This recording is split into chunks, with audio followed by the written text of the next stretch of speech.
Assim, as redes sociais hoje são um espaço que a gente tem de esfera pública, de troca, de conhecimento, né? De circular informação. Evidentemente que muita coisa ruim também circula, né? Que é reflexo da própria sociedade. Então, você tem, às vezes, muito discurso de ódio, preconceito.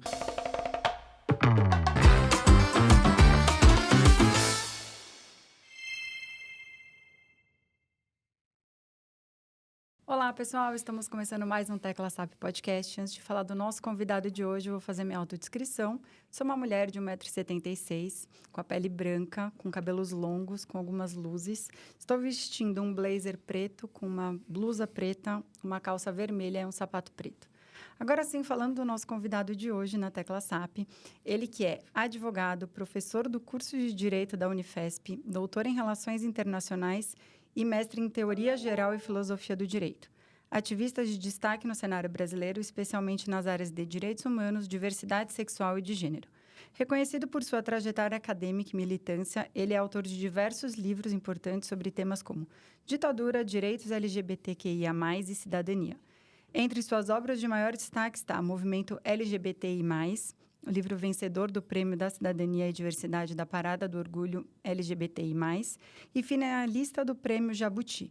Além da produção acadêmica, é presença frequente em debates políticos, eventos e podcasts, onde contribui para a construção de uma sociedade mais plural, democrática e também inclusiva. Foi especialista na CNN Brasil para temas de diversidade e direitos humanos e escreve para veículos como Folha de São Paulo e O Globo. Renan Quinalha, seja muito bem-vindo à Tecla SAP. Ufa, consegui terminar aqui, né? Um pouquinho, a gente vai falar bastante disso. Seja muito bem-vindo, vou pedir para você fazer sua autodescrição. Uma alegria estar aqui com vocês, quero agradecer o convite. Eu sou um homem branco de 1,77 m de altura. Estou vestindo um terno cor cinza escuro, uma camisa social azul. Tenho cabelos castanhos e barba também, por fazer. Tenho um óculos de grau de cor caramelo. E é um prazer, como eu disse, estar aqui hoje com vocês. Maravilha. Obrigada por ter aceito o nosso convite. Além do Renan, a gente está aqui com uma pessoa do time do Pinterest. Sempre a gente tem alguma outra pessoa participando por aqui. E hoje o Heitor de Mello, que além de fazer parte do time de vendas do Pinterest, é líder global de Pride e coletivo LGBT+. Então, bem-vindo, Heitor, de novo por aqui. Muito obrigado. Vou pedir para você fazer sua autodescrição também. Bom, eu sou um homem branco de 1,81 m de altura. Estou vestindo uma calça bege, uma camiseta branca no Pinterest com o logo de Pride, que tem um arco-íris atrás, cabelos pretos, óculos marrom e barba preta. Maravilha. Bom, Renan, para a gente começar, então, eu queria que você contasse um pouquinho quem é o Renan, além de tudo que eu já falei, mas para quem ainda não te conhece. Então, eu sou um advogado de direitos humanos, acho que eu me definiria assim. Eu fiz direito, né, de graduação, depois e trabalhei como advogado durante alguns anos, mas sempre me interessou a vida acadêmica. Eu sempre quis ser professor, gosto muito de sala de aula, de pesquisar, escrever, ensinar. E aí fui migrando aos poucos, fazendo pós-graduação, mestrado, doutorado, que é um caminho meio natural para quem quer trilhar essa carreira acadêmica. E tenho atuado sempre em causas de direitos humanos, como você disse na apresentação, focando em direito antidiscriminatório. Então, me interessa um pouco entender como o direito ajuda a combater discriminações, preconceitos na nossa sociedade. E aí tenho escrito sobre isso, tentado também intervir no debate público, e por isso é uma alegria poder participar de um espaço como esse também, em que a gente possa fazer chegar de outra maneira essa mensagem, esse recado para as pessoas. Muito bacana, essa é a proposta mesmo, que a gente chegue em canais e cada vez de uma forma mais fácil por aí, né? Legal. E, Renan, me conta como foi a sua trajetória até você se encontrar profissionalmente nessa parte. A minha trajetória já remonta uns 20 anos, né? Desde a graduação. Eu entrei em 2004 na faculdade de Direito e não tinha muita ideia do que era ser advogado, não tenho ninguém do direito na família, mas tinha um interesse, assim, em humanas e queria ver o que era esse curso. Comecei a estudar. No começo, confesso, não gostei tanto, assim, de estudar as leis. É um pouquinho chato, aquele começo, você ficar decorando o código. Mas descobri uma área bacana, assim, que foi uma intersecção com o que eu gostava de direitos humanos. Eu trabalhei muito a temática da ditadura inicialmente. Fui trabalhar na Comissão da Verdade, que foi instaurada no Brasil na época de 2012 até 2014. Foi uma comissão para apurar as violências de Estado durante o período da ditadura de 64. Então, aí eu me conectei com o tema de direitos humanos. Em paralelo, estava me descobrindo um homem gay também, né? A minha orientação sexual. E aí, descobrindo e assumindo isso publicamente. Aí comecei a ler sobre essas questões de orientação sexual, identidade de gênero, diversidade. Comecei a me encantar, tinha pouca coisa escrita e publicada no Brasil, tinha muito fora, né? Mas aqui tinha um mercado editorial ainda muito restrito. Era uma era, assim, de internet começando, não tinha tanto acesso e tão fácil acesso às coisas, assim. Então, eu lembro de buscar alguns livros, comecei a ler e me descobri. Aí também comecei a assumir uma postura de debate, de produção, de conhecimento, de saber sobre essas questões de diversidade sexual e de gênero. E fui conectando esses temas, enfim, fui trilhando essa trajetória acadêmica, até mestrado, doutorado, fazendo pesquisas. E hoje tem um campo, né, que eu ajudei um pouco a constituir aqui no Brasil, no campo do direito, que é esse campo de direito antidiscriminatório, em que a gente trabalha questões como raça, como idade, como gênero, sexualidade, etnia, deficiência dentro do direito. Então, esse é um campo que tem crescido, se expandido. Lá fora tem mais tempo, nos Estados Unidos, em países europeus, mas aqui é mais recente, é dos últimos 10 anos. E tem sido bem bacana esse processo, assim, de construir um campo do direito em que a gente consiga entregar um pouco mais de justiça, de igualdade para as pessoas. Imagino que não foi um caminho fácil, né? Como você falou, são 10 anos aí, a gente está ainda começando esse processo de uma forma para ser realmente muito melhor. O que você entende, assim, os maiores desafios que você enfrentou aí no começo da sua carreira? Eu acho que uma insegurança, né? O fato de ser gay, disso ser algo muito novo para mim naquele momento, ter pouca rede, conexão. Não é como hoje a gente vê, né? Um coletivo de Pride, por exemplo, no meu trabalho. Eu advoguei durante 8 anos dentro do armário. Fiquei num escritório tradicional aqui de São Paulo, de advocacia, e tinha um receio de sair do armário. Eu trabalhava com outros temas, trabalhava com direito do trabalho, que foi inicialmente o que eu mais advoguei ali para começar a firmar a carreira, assim, dentro do direito. Então, eu acho que tem uma insegurança, um receio de como se colocar, era um campo novo também. Então, havia um certo receio de falar, nossa, se eu trabalhar esse tema, será que vai ser reconhecido como um tema legítimo, um tema válido dentro de um campo do direito? Porque o direito é um lugar muito conservador. A gente vê os tribunais, né, os promotores, juízes, os advogados, aquele ambiente muito formal, muitas vezes, e não tem muito espaço para diversidade, para dimensão mais humana mesmo. E eu sempre fui uma pessoa que sempre gostei de interação humana, não gosto do processo, de ficar olhando aqueles autos, né, aqueles processos enormes, que hoje é tudo digital, né, enfim. Mas que na minha época eram esses processos enormes, que tinha pastas e pastas de processo. Então, eu sempre gostei mais de uma interação. Então, foi uma migração, assim. Então, fiquei um tempo ali. Senti algumas dificuldades nesse sentido, eu acho, né? De desbravar um lugar, entender melhor onde eu me encaixaria, o que eu poderia fazer, conciliando o meu desejo, né? A minha identidade, como eu me entendia, nesse ambiente que era um ambiente, a princípio, meio hostil. E depois eu fui vendo que tem um espaço enorme de atuação e que é importante que também a gente tenha mais diversidade no direito, ou seja, pessoas LGBTQIA+, pessoas negras, pessoas com deficiência, ocupando esses lugares também, produzindo saber e legitimando outras pessoas que vão vindo também, renovando um pouco a mentalidade. E é até curioso você falar isso, porque a Constituição é de quando? É de 88. Então, é uma coisa assim que... Se a gente está 10 anos aí nessa evolução do que você está comentando, pensa o quanto que isso está ultrapassado e o quanto é transformador e desafiador também dentro disso, né? Exato. Se a gente for olhar, assim, são coisas muito recentes. A gente está debatendo esses temas nesses últimos anos, né? A decisão da união homoafetiva no Brasil, o casamento entre pessoas do mesmo sexo, é de 2011. 15 anos só, né? Do ponto de vista da história, é quase nada. Da nossa vida é alguma coisa, 15 anos, mas da história é muito pouco. Então, a gente vê, a Constituição nossa não tem 40 anos, né? Que traz o princípio da igualdade. Foi quando, pela primeira vez, a gente teve igualdade entre homens e mulheres. Foi em 88 no Brasil. Antes, a mulher tinha que pedir autorização do marido para trabalhar, para fazer outros atos da vida civil.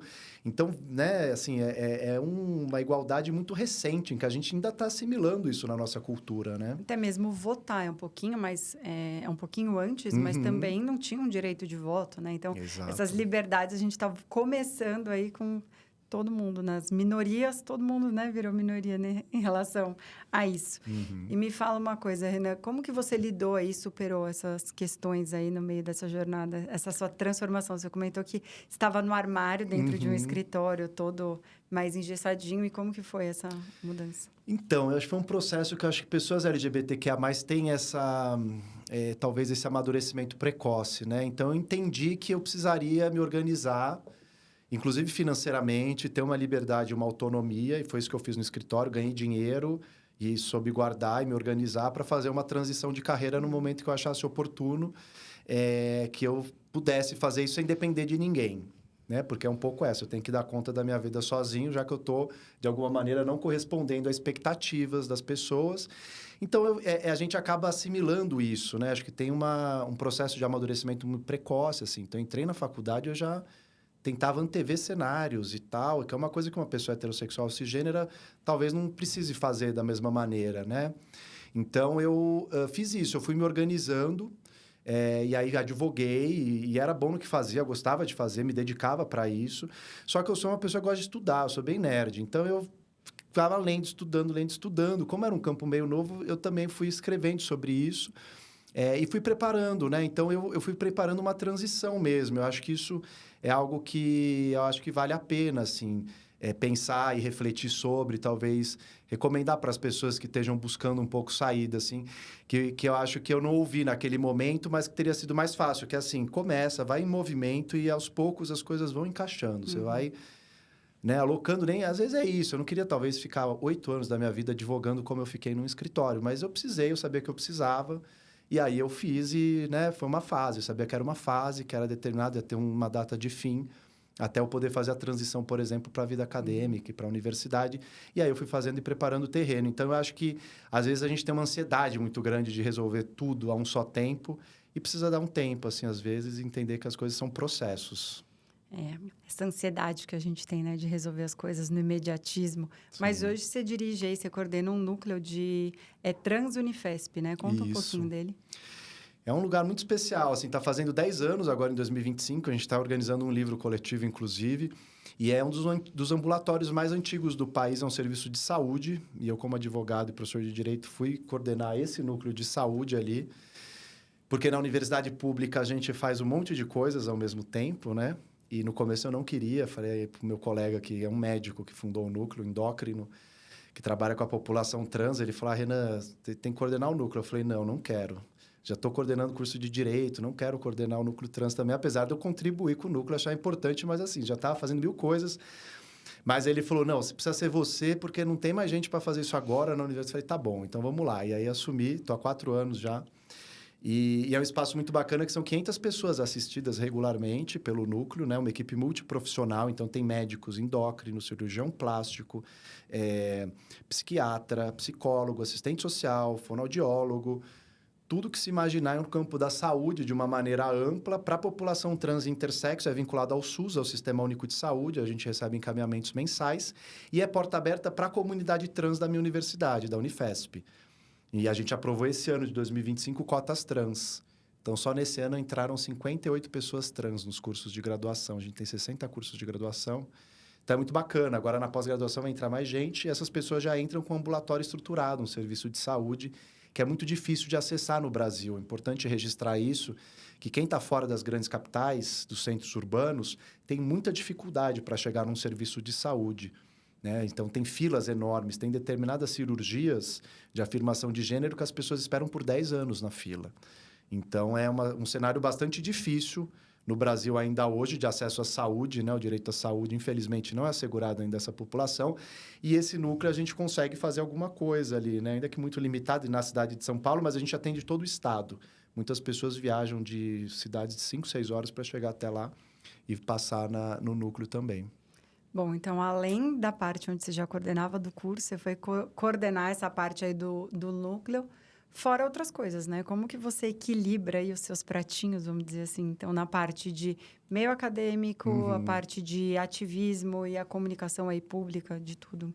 E a vida pessoal também, né? Que também precisa se divertir, às vezes. Exato, é importante, né? Não sei só essa parte. Não, eu consigo funcionar muito sob pressão e com muita coisa. É meu jeito meio natural de lidar, assim, desde o início. Então, eu fazia faculdade, trabalhava de escritório o dia inteiro, fazia faculdade, aí entrei no mestrado, entrei em outra graduação, depois de Direito eu fiz Ciências Sociais. Então, fazia outra graduação, mestrado, e trabalhava horário comercial numa época que não tinha escritório. Hoje em dia até tem também esse regime mais híbrido, né, de home office. Na época não existia isso. Então, era todo dia, 9 às 18 no escritório, fazer outra graduação e tal. Então, eu gosto de fazer sempre várias coisas ao mesmo tempo. Eu sinto que eu rendo mais. Na época do doutorado, que eu fiquei nos Estados Unidos 1 ano, que eu parei tudo e falei, eu vou ficar só escrevendo a tese. Aí, eu fui para ficar 1 ano, rendeu pouquíssimo. Porque, assim, eu não fazia nada, estava num lugar que eu não conhecia ninguém. E aí, eu achei que ia dedicar a tese, não, sabe? Eu ficava vendo série, aí me perdia no tempo. Então, acho que eu funciono melhor, assim, com uma agenda mais apertada e corrida, que eu acho que eu consigo fazer as coisas melhor. Não dá para ter ócio, né? Precisa ter aquele tempo quase que cronometrado. O meu é raro. Só fim de semana mesmo, que eu fico mais tranquilo. Muito bom.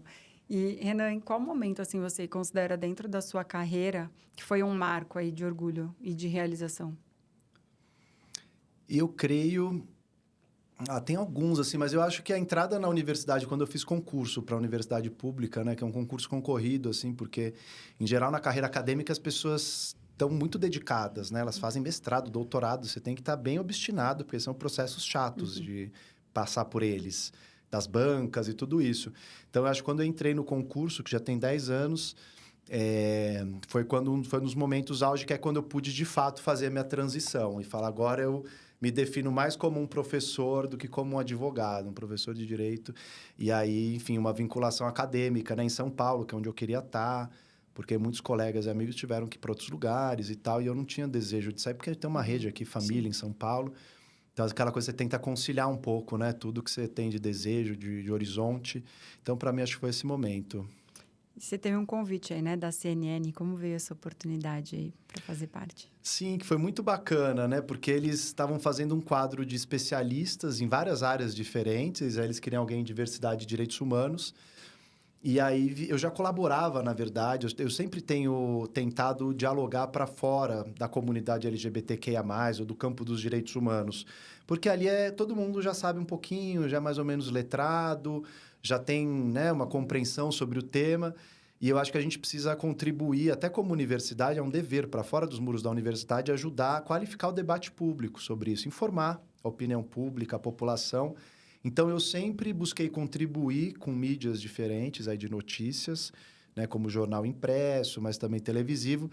E eu já era fonte, portanto, de matérias lá na CNN. Então, os produtores e jornalistas sempre me procuravam quando tinha alguma questão para repercutir, analisar, que envolvesse direitos humanos. E aí veio esse convite, né? Que era um convite curioso, porque a primeira vez foi gravado lá mesmo no estúdio da CNN, mas depois eles me deram um kit de mídia e falaram, você grava na sua casa, 2 a 3 minutos de vídeos semanais, toda semana um vídeo do tema do momento, tem que ser um tema quente, e você fazer uma análise sobre isso e vai para o ar em alguns dos blocos e dos jornais e tal. E foi muito legal, porque durante 1 ano e meio foi possível também amplificar essas conversas, né? Ainda que seja um tempo curto, que é o tempo de TV aberta, né? Um tempinho sempre apertado, mas é bacana porque foi uma oportunidade. Eu fui atingindo e dialogando com pessoas que acho que eu não conseguiria alcançar por livro, por exemplo. Eu escrevo livro, mas quem compra livro e lê livro, né? Ou quem acessa a universidade? Agora a TV é uma coisa mais... Massificada, né? Ainda que CNN seja um canal fechado, né? Mas você tem uma amplitude muito maior aí do seu trabalho aparecendo, né? Sim, sem dúvida. E aí, falando de livros, já que você comentou também, me fala um pouquinho dos seus livros. Conta aqui pra gente.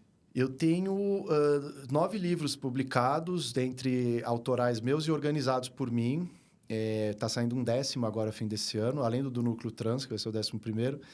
E que são livros que têm versado sobre diferentes temáticas, né? Então, tem meu mestrado, que foi sobre justiça de transição, que é mais sobre a ditadura, e o acerto de contas em relação ao passado da ditadura, né? Então, é como você usa o direito para promover uma reparação histórica para grupos que foram perseguidos, né? Ou atingidos por um regime autoritário. Então, isso chama Justiça de Transição, foi meu primeiro livro. E aí, depois desse, eu fui trabalhando outras temáticas, aí eu fui mais para o gênero e para a sexualidade, que foi a fase do meu doutorado. Então, trabalhei muito sobre... Os livros falam sobre memória, sobre história. Eu gosto muito tenho vontade até de fazer faculdade de história, fazer uma 3ª faculdade um dia de história. Então, falam sobre essa história da comunidade, do movimento, que se cruza com a história da cidade de São Paulo, com a história do Brasil, enfim, tem toda uma conexão com uma história internacional também, dos Estados Unidos, da Europa e tal. Então, me interessa muito isso.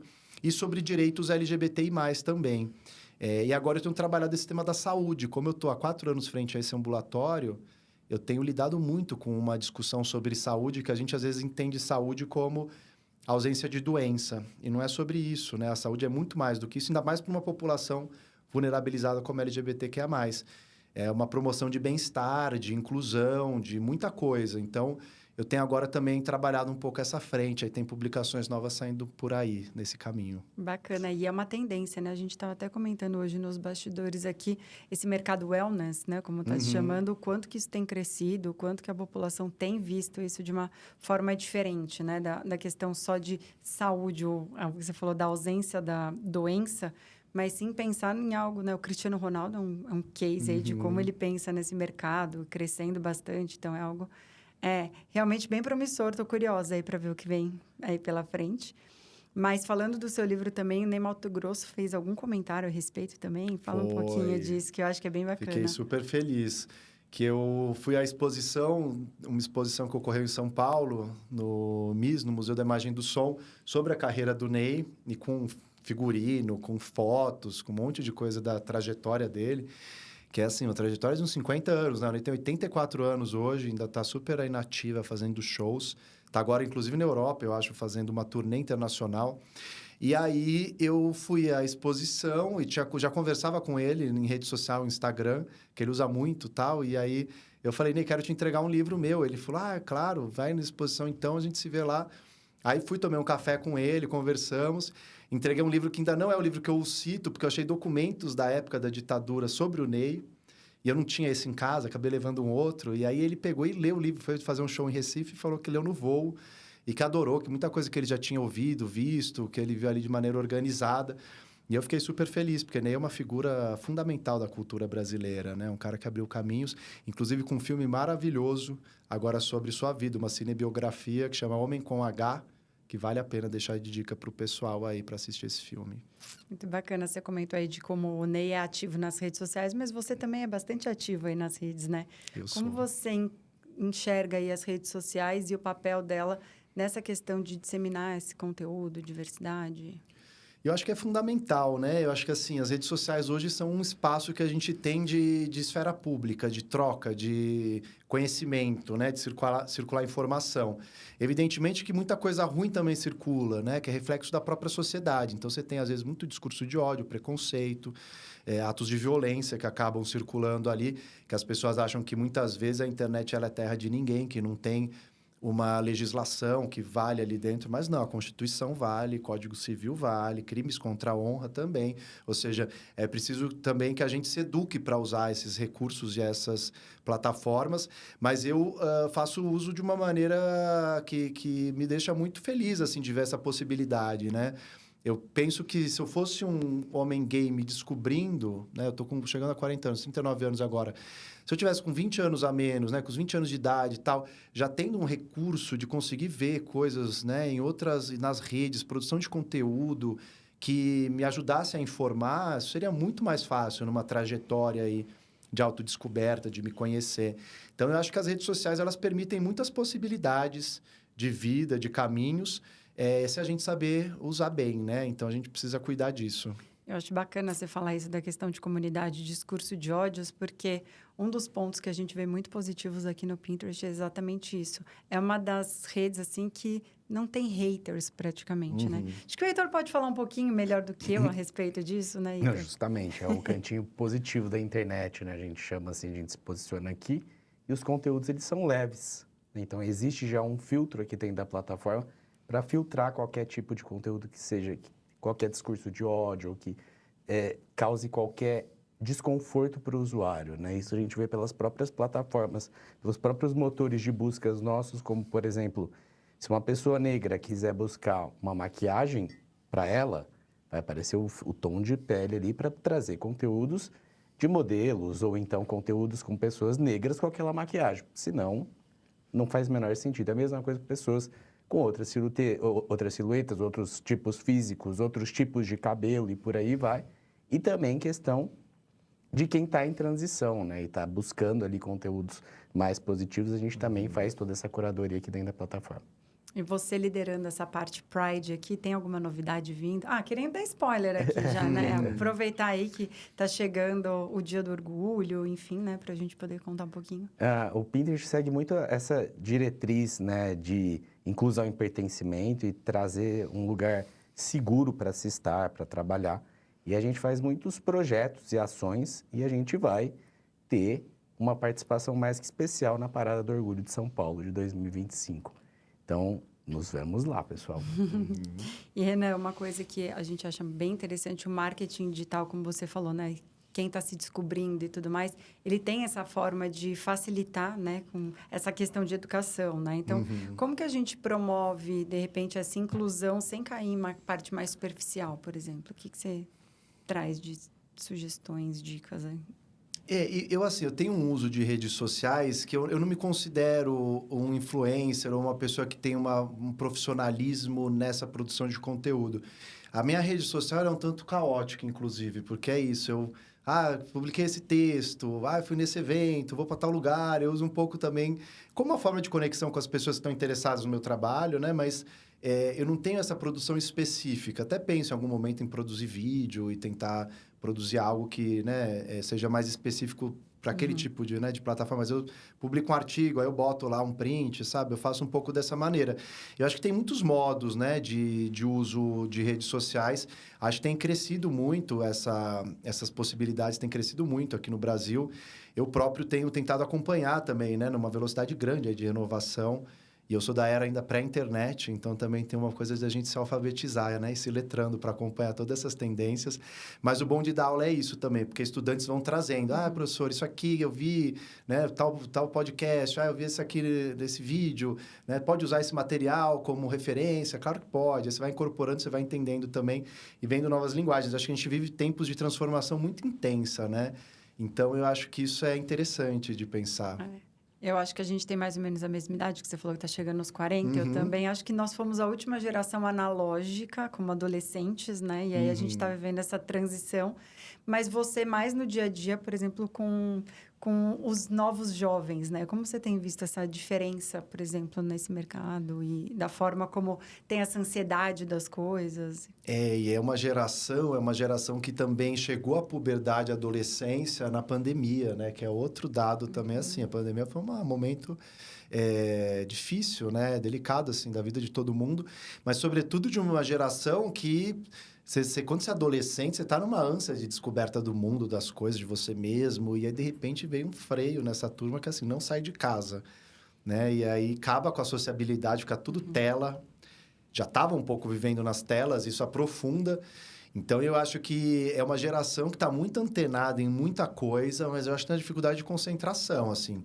Eu vejo a quantidade aí reclamando dos meus alunos aqui, né? Às vezes, que são alunos ótimos, mas que...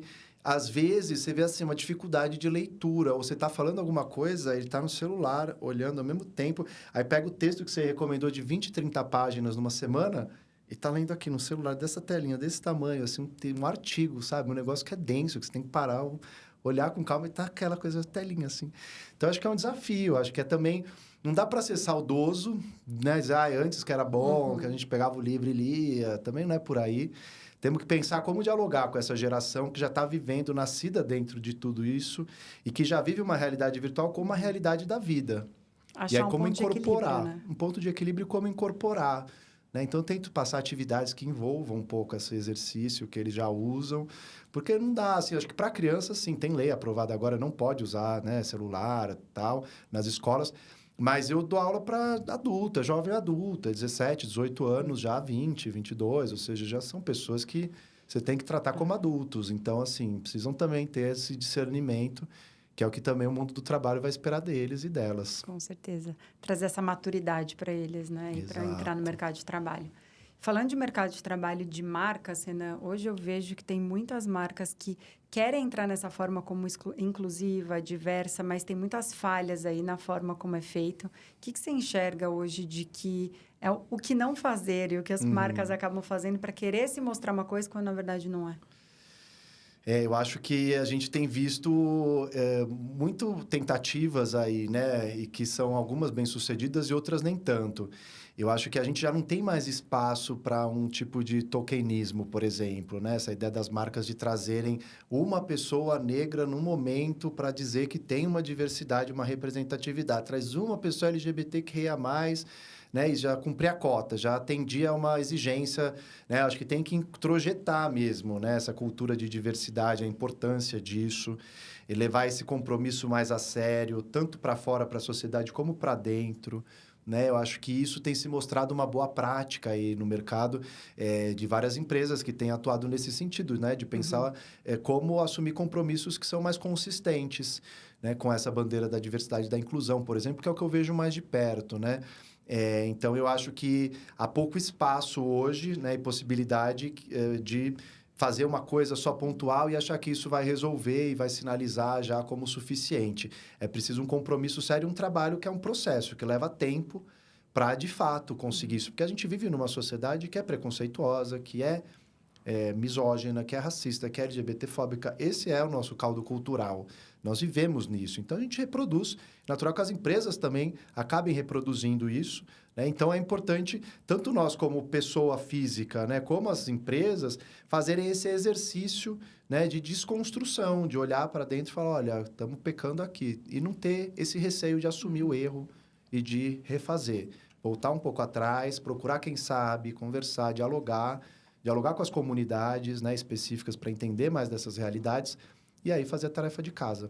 Um ponto que eu achei bem interessante que você falou é aquela coisa, né? O ponto de dentro para fora, né? Não é só o de fora, mas ver o de dentro para fora. Então, acaba sendo uma coisa muito melhor quando já está inserido isso dentro de um contexto, né? Porque agora vem o Dia do Orgulho, é a mesma coisa do mês do câncer de mama e tudo mais, onde tem aqueles posts comemorativos que as empresas fazem, mas aquilo, às vezes, não reflete, de fato, na cultura organizacional da empresa, né? Dentro disso. Exato. Enfim, algo... dentro disso. Como que você vê hoje uma marca, como ela deveria estar alinhada com isso? E como ela deveria fazer algo nessa linha? Eu acho que um pouco nessa perspectiva, ou seja, um compromisso mais sério, né? Então, assim, não basta vir em junho, né, trazendo uma bandeira. Eu acho que é preciso trazer um compromisso que vai sendo construído aos poucos. E isso, talvez, isso em geral, na verdade, rende pouca visibilidade. Se você está fazendo um trabalho ali, dia a dia, aumentando a quantidade de pessoas LGBTQIA+ contratadas, treinando as pessoas, incorporando ao mercado de trabalho, dando possibilidades. É uma coisa que não é dessas ações de impacto. Eu acho que a gente precisa pensar mais nas ações menores, assim, né? Que às vezes são menos midiáticas ou menos visíveis, mas que têm um papel estrutural e cultural mais profundos, assim. Então, eu olharia um pouco por aí hoje, né? A importância de certas iniciativas que vão semeando. A mesma linha da coisa da ansiedade que a gente estava falando no início da conversa, ou seja, sem muito salto, sem muita ansiedade. Vamos aos pouquinhos que a coisa vai produzindo um acúmulo que dura mais tempo, é mais consistente. Muito bacana. Você comentou agora há pouco também dessa questão que a gente tem um caldo aí, meio preconceito, enfim, né? Muita coisa. Como que você enxerga essa parte de liberdade de expressão versus se tornar um ato criminoso pela forma como se comunica? Eu acho que isso é super importante. Super. Eu acho que essa é uma das questões dos nossos tempos, né? E que está todo mundo se debruçando sobre ela. Eu acho que o debate hoje dos países europeus sobre regulação, aqui nos Estados Unidos, no Brasil, na América Latina, enfim, é um debate, acho que do mundo todo hoje, essa preocupação. No Brasil, como funciona? Nós temos limites à liberdade de expressão, né? Então, aqui, a liberdade de expressão, ela não abriga, ela não protege discursos de ódio. Isso já há precedentes importantes do Supremo Tribunal Federal, né, e da nossa legislação que não admitem. Então, eu quero manifestar uma opinião discriminatória. Você não pode. Você não pode. Você pode ter preconceito, porque isso, o direito não vai poder entrar na sua cabeça e tirar preconceito de lá. Né? Preconceito, ou seja, você tem conceito antecipado de algo que você mal conhece, mas você pode ter, né?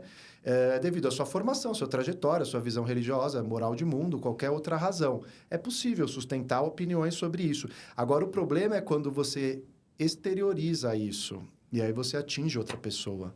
E redes sociais sobre isso. Quando você põe uma opinião lá, ela está alimentando um caldo ali de diálogo, né, amplo, né? Então, isso acaba incentivando atos de violência, eventualmente, naturalizando as violências.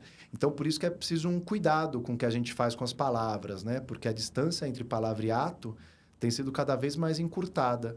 Então, eu acho que a gente precisa, de fato, olhar com mais responsabilidade para isso, entender que nossas opiniões, elas atingem terceiros e que a gente tem que ser responsável pelas consequências, né, do que a gente diz e do que a gente faz numa arena que parece que é da nossa casa, porque está no seu celular, mas você está numa rede social, você está numa comunidade enorme, verbalizando, ecoando determinadas opiniões e posições que podem atingir outras pessoas, ofender, inferiorizar, estigmatizar. E aí isso não é admitido, isso não é liberdade de expressão. E é muito interessante você falar isso, porque, querendo ou não, quando você está atrás de uma tela, parece que as pessoas ficam mais valentes, mais corajosas, né? Tem coisas que elas não falariam na frente, estando frente a frente com uma pessoa, mas estando ali por trás da tela, parece que ela pode falar e, enfim, ferir o que quiser, né? O que você vê diante disso tudo? Uma necessidade do Brasil, assim, né? O que a gente precisa evoluir dentro disso? Eu acho que muito, viu? E eu acho que os caminhos pode parecer meio clichê dizer, mas é educação e cultura. É um processo de aprendizado, assim, não tem muito por onde agir mais. O direito bota limite, né? Mas é isso, ele não faz tudo, ele não consegue conscientizar as pessoas muitas vezes, que você vai dizer, a pessoa não faz isso porque é um crime, mas isso não é suficiente para para a pessoa de fato entender a importância, né, da diversidade, enfim, de defender valores de respeito ao próximo e tal. Então, eu acho que a gente tem um caminho grande aí de educação e de cultura e de aprendizado de uso desses instrumentos, porque a tecnologia, ela vai avançando de maneira muito intensa e a nossa elaboração, reflexão sobre o papel da tecnologia nas nossas vidas não vai tão rápido assim. A gente demora um tanto, a gente chega meio atrasado nesse encontro sempre. Então, a gente tem que ter todo momento um pouco olhando, vendo para onde estamos indo, ensinando novas gerações que estão chegando com outras mentalidades, já em outros contextos. Então, eu acho que tem um pouco esse dever aí que a gente tem que fazer enquanto sociedade. E é legal você falar dessa questão de tecnologia, porque eu brinco que é aquele eterno 7-1 que a gente teve, né? Brasil, Alemanha, porque chega uma inteligência artificial nova, muda uma tecnologia, muda uma rede social, muda alguma coisa que tem ali dentro, e a gente ali, né, correndo atrás disso. Como que você entende que tanto tecnologia como a questão de inovação tem apoiado nessa questão e transformado a forma como é visto tudo isso? Eu acho que, de um lado, a gente tem uma contribuição enorme, né, da tecnologia, da inovação, que trazem novas possibilidades de compreensão dos temas, nos conectam mais, né, essa ideia da internet como esse lugar de uma grande conexão, de uma comunidade mundial que vai se formando. Né? Isso é algo novo na história da humanidade. Nunca antes nós estivemos tão conectados. Né? Coisa de 500 anos, o povo estava fazendo navegação em barco de madeira, para conseguir passar recado um para o outro, levar uma carta escrita. A imprensa escrita é de 500 anos para cá, né? Ou seja, então, tudo é muito recente ali. E a gente tem, de repente, essa capacidade, né, de viajar no tempo e no espaço como nunca antes. Então, eu acho que isso é muito bacana de ver que acontecendo. Mas, por outro lado, eu acho que também pode amplificar e ter usos perversos, né? Amplificar discursos de ódio, por exemplo, de preconceito que circulam mais rapidamente, que ganham mais corpo rapidamente e ganham mais gente também rapidamente. Então, isso também é um efeito colateral aí. Então, nós temos que pensar como equilibrar, né? E pegar o melhor dessa experiência. Até porque, como você falou, a gente tem essa questão de muito... Querendo ou não, a inteligência artificial ela é treinada por alguém, né? E se a gente tem pessoas ali com preconceitos embutidos e outras coisas, está sendo treinado isso, tem esse viés que acaba piorando toda essa questão, né? O que você enxerga como maior benefício e o algo mais perigoso de inteligência artificial da forma como a gente está usando hoje? Eu acho que, de um lado, é muito bacana ver como a gente está ganhando tempo, né? E a possibilidade de ganhar tempo com tarefas que eram chatas, né? Que não são legais de fazer. Tem coisa que você fala, não precisa ter um ser humano fazendo isso. Não é um apego à atividade, ou seja, a gente fazia porque tinha que fazer, não era uma coisa legal, prazerosa. Então, tem trabalhos que você fala que bom, que tem inteligência artificial podendo fazer isso e tal. Agora, de outro lado, eu acho que isso cria também um desafio, que é o que nós vamos fazer com essa quantidade de gente que tem que trabalhar em outras coisas. né? Então, assim, a gente está numa sociedade cada vez mais tecnológica, cada vez mais intensiva em produção de tecnologia, só que as pessoas precisam trabalhar, né? Então, que outras ocupações a gente vai gerando e produzindo para essas pessoas poderem ter acesso? Porque o trabalho não é só sobre uma realização pessoal, mas também é uma questão de subsistência das pessoas, né? De dignidade, você acessa a rede de proteção social se você tem um trabalho, você consegue se inserir, você consegue ter uma dignidade, uma cidadania. Então, a gente precisa pensar, assim, como a gente vai incorporar tanta gente que vem vindo, enfim, apesar das quedas de taxa de natalidade e tal, mas o ritmo das tecnologias, eles são muito intensos, né? Então, sendo incorporados nas mais diversas atividades produtivas, em todos os ramos da economia. Então, acho que esse é um desafio dos nossos tempos. Eu vejo que a gente tem também uma evolução das profissões, né? De certa forma, então, até outro dia a gente estava brincando na agência que 9 anos atrás a gente tinha que fazer relatório de rede social na mão. Hoje em dia, em 30 segundos, num dia que a internet está ruim, 30 segundos está lá gerado. Então, tudo isso mapeando. Então, a gente vê o quanto melhorou muito uma parte operacional dessa gestão e como a gente vai vendo outras formas e o que precisa ir melhorando, né? Em outras questões e otimizando essas questões de cargo. Assim como agora existe uma faculdade já de inteligência artificial, ou seja, estão criando novas profissões, né?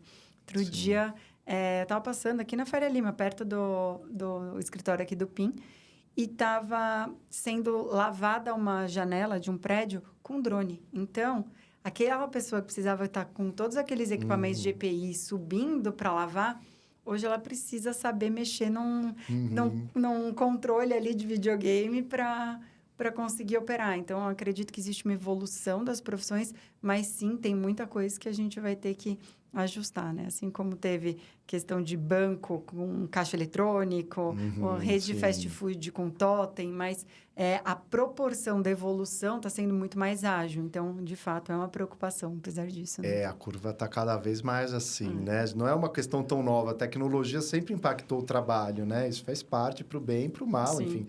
Mas as pessoas se adaptaram, a sociedade seguiu. Só que dessa vez a gente está, assim, numa intensiva bastante, uma curva bem acentuada. Então, acho que tem esse desafio aí que vai ser talvez seja a novidade, seja a escala, né? E a velocidade. Do 0 ao 100 muito rápido.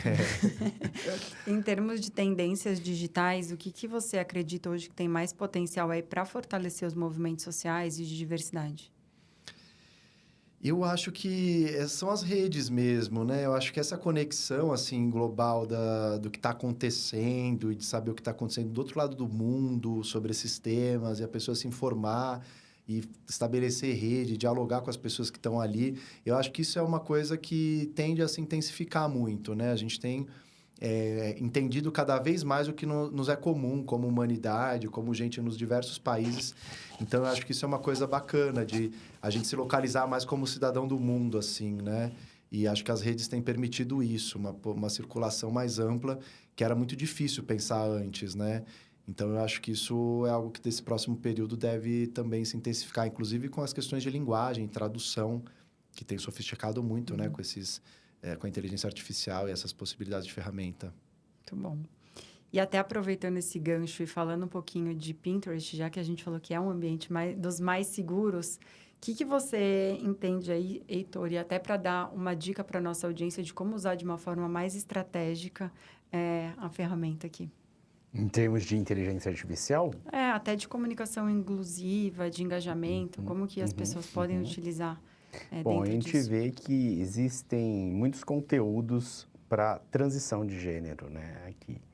E eles são curados pelo nosso time interno e eles, de certa forma, eles são mostrados de maneira mais seguras para os nossos usuários. Então, usem e abusem de todos esses conteúdos que são muito legais. Isso assim, a gente está falando um conteúdo, uma maquiagem legal, um cabelo legal, como se vestir, como ir para um festival, não necessariamente para um cisgênero, né, mas também para um transgênero. Isso é muito legal. E tudo alinhado dentro do que a gente entende que é manter um lugar seguro e positivo na internet. Muito bacana. Renan, o que você tem usado de inteligência artificial? Conta pra gente. Eu uso muito pouco ainda, preciso usar mais. Inclusive, para minhas atividades, vai me ajudar muito em sistematização de certas leituras. Mas eu uso, às vezes, para pesquisas empíricas de bases de dados, que são muito grandes, às vezes, decisão judicial, de tribunal, que antes eu tinha que garimpar para entender, né? Às vezes são decisões muito longas, então não sei se vai ter alguma coisa de interesse ali no meio, então peço uma síntese e aquilo já traz um resumo, os principais aspectos. Eu acho que isso facilita bastante, assim, como um dispositivo de pesquisa, de sistematização, né? De buscar referências bibliográficas sobre um tema, isso eu também tenho usado. Então, me indica obras mais citadas sobre tal tema específico no direito, né? Sobre casos de outros países que eu quero comparar, que casos LGBT foram julgados, que eu estou numa pesquisa de direito comparado agora e tenho usado também nesse sentido. Então, eu acho que tem várias coisas ali, mas eu preciso aprender mais. Eu estou até procurando uns cursinhos, assim, para tentar fazer e me aperfeiçoar um pouco. Até para eu conseguir identificar quando os estudantes usarem para fazer trabalho e eu poder falar, olha, aqui você não pode fazer isso. Importante, né? Aquela coisa. Eu acho que isso, inclusive, é algo que hoje, para as instituições, é um grande desafio, né? O que vai... Como que vai ser agora a forma como a gente vai, de fato, analisar se teve uma compreensão, um entendimento, uma assimilação de conteúdo, né? Já que tem essa questão, né? Se é uma prova, se tem a cola, o que funciona agora, se é uma prova oral, enfim. Como que você vê hoje isso? Eu estou dando prova em sala de aula, eu estou bem antiquado nesse sentido. Cansei de dar trabalho, assim, vir coisas da internet. Então, eu dou sala de aula, assim, como os maias faziam. Pegar um papel, uma caneta e escrever. Aí você fala, professor, mas papel e caneta? Prova em sala de aula, individual, sem consulta, papel e caneta. Aí depois é um trabalho para corrigir, né? Porque às vezes a letra é feia e você fica lá decifrando, mas dá certo. Mas a gente era da época de papel ao maço. A gente caprichava, né? No papel ao maço. Não, imagina ter que errar, tinha que fazer aquele entre parênteses, o risquinho. Era quase uma ABNT pro ao maço. Que a gente tinha 2 dedos por parágrafo, né? Exato. Tinha uma educação até espacial, né? Você entender. E coordenação motora, e assim, ele não tem mais, é só aqui, ó, é dedo, né? Mas a gente tinha também uma questão de ter mais paciência, eu acredito, até porque a gente tinha que ir numa biblioteca. Pesquisar, pegar a Barça de não sei quanto. Da Barça? Ó, a gente está ficando muito velho, né? Para quem está falando dentro de uma rede social. Muito bacana.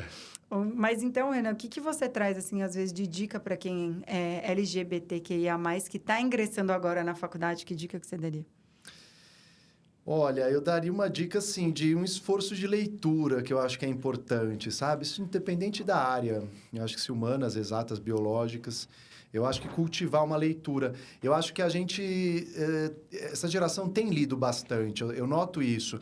Mas é uma leitura diferente, porque ela passa um pouco, sabe? Pela rede social, a pessoa olha, abre, vê uma notícia, depois sai. Ninguém mais pega um jornal para abrir, olhar um jornal. Mas é um tipo de leitura, um livro. Às vezes também está o livro digitalizado, olhando...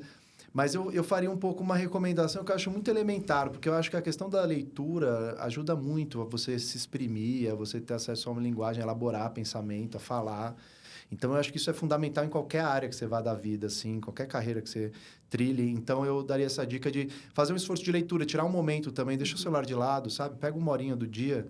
Pode ser à noite antes de dormir, pode ser quando acorda, que o celular ainda não está naquelas coisas de grupo de WhatsApp, aquela loucura do dia a dia. E aí, dedicar para uma leitura, para uma coisa meio fora de tela.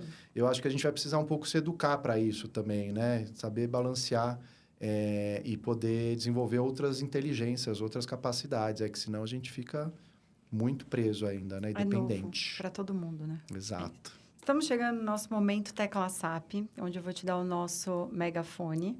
Aquele corte maravilhoso que a gente gosta, que você vai olhar para a sua câmera e falar uma frase que pode ser de vida, ou se você pudesse deixar uma mensagem que chegasse para o mundo, qual que ela seria? A gente não liga ela para não estourar os tímpanos de ninguém em casa. E vou pedir para você assinar depois para registrar aqui sua participação no nosso podcast. Pronto.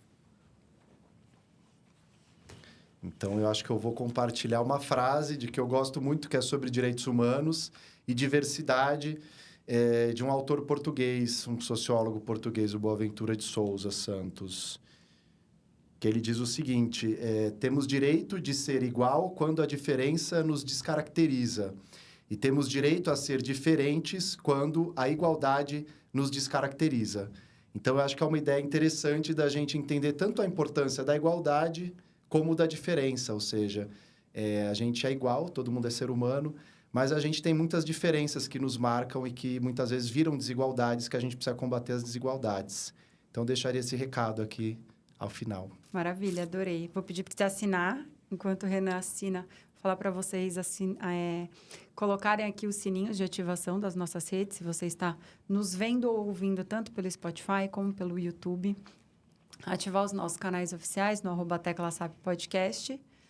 E agora eu vou pedir para o Renan falar onde as pessoas te encontram. Para me encontrar, eu estou nas redes sociais, eu uso mais Instagram, LinkedIn também. Twitter eu não uso tanto, apesar de eu ter um perfil lá. Facebook também tenho, mais para falar com a família, com as tias. Mas estou nas redes sociais. E tem um site também, que é renanquinalha.com. Quem tiver interesse, tem as publicações, tem vídeos, entrevistas, textos, enfim, informações lá. Quem tiver interesse quiser acompanhar meu trabalho, fica o convite aqui. Maravilha. As redes do PIN, Pinterest_BR no Instagram e o próprio Pinterest.com. Maravilha. Super obrigada pela participação, adorei. Obrigado. Obrigada, Renan. Obrigada, Heitor. E esse foi mais um Tecla Sabe Podcast. Toda semana a gente tem um novo episódio nessa temporada especial, mais uma aqui com o Pinterest.